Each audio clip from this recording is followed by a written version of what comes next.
Now, normally, the video I'm about to do, I would put under my Where's My Blu-ray um, series, but this one's a little bit more special, and I've got something that I really want to talk about. So, what I'm holding in my hand is the AFI 100 Years, 100 Movies from 1998.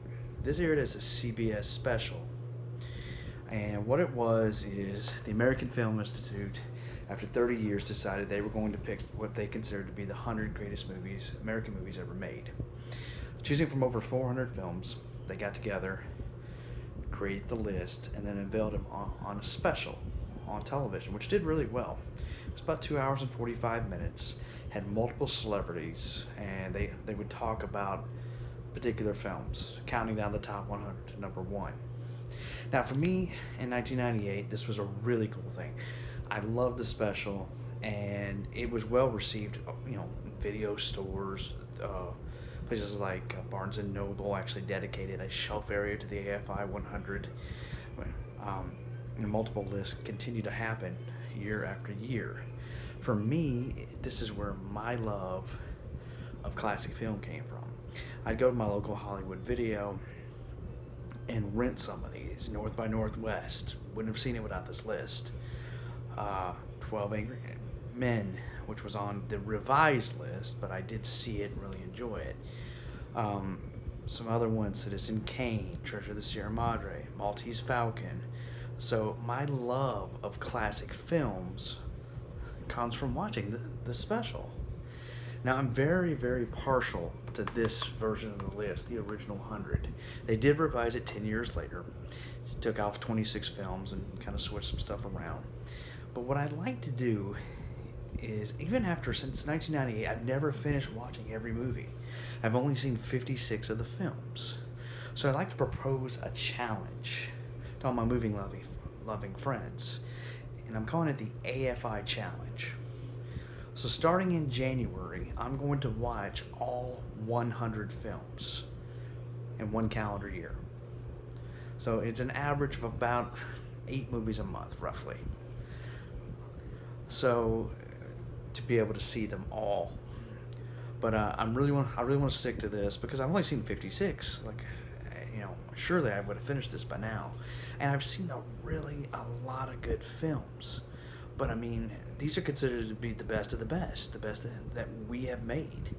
And I think this would be a fun thing for not only myself, but for anybody else to do as well. So what I'm going to do is I'll bring this up again January 1st for New Year's. And then in this video, I'm going to post the list of the 100 films you got to watch. Now, do you have to buy them? No, of course not. If you don't want to buy them, you can stream them. I don't care. I would prefer you buy them, but, to each their own. A few of them are only on DVD. Bringing Up Baby is a DVD-only purchase. It's never been released. A Place in the Sun, it's a DVD only. And let's see, there's one more.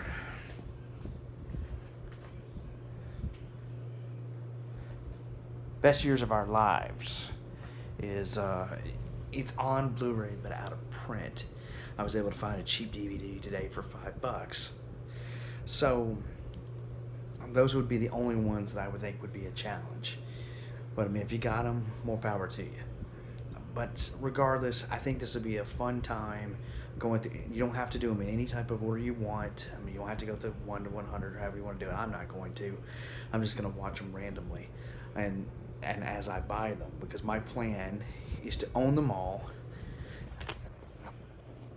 and put a place on the shelf for them because they're considered the best. So I think this deserves its own shelf.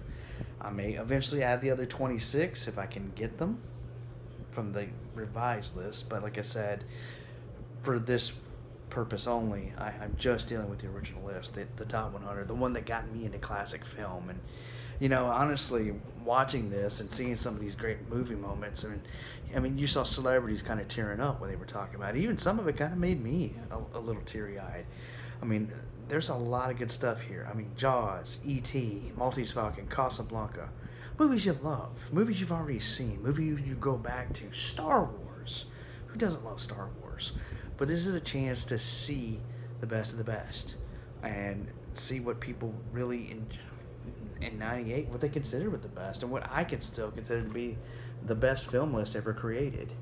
So if you want to find this, it's only on DVD. So I would highly recommend it. But overall, I think it's going to be a fun challenge and something that I can't wait to do. So my goal between here and January is to continue to buy as many of these bad boys as I can so I have them all to watch. So the AFI Film Challenge, are you up for it? I know I am. Well, this is Rick from the Man Cave. Have a good night.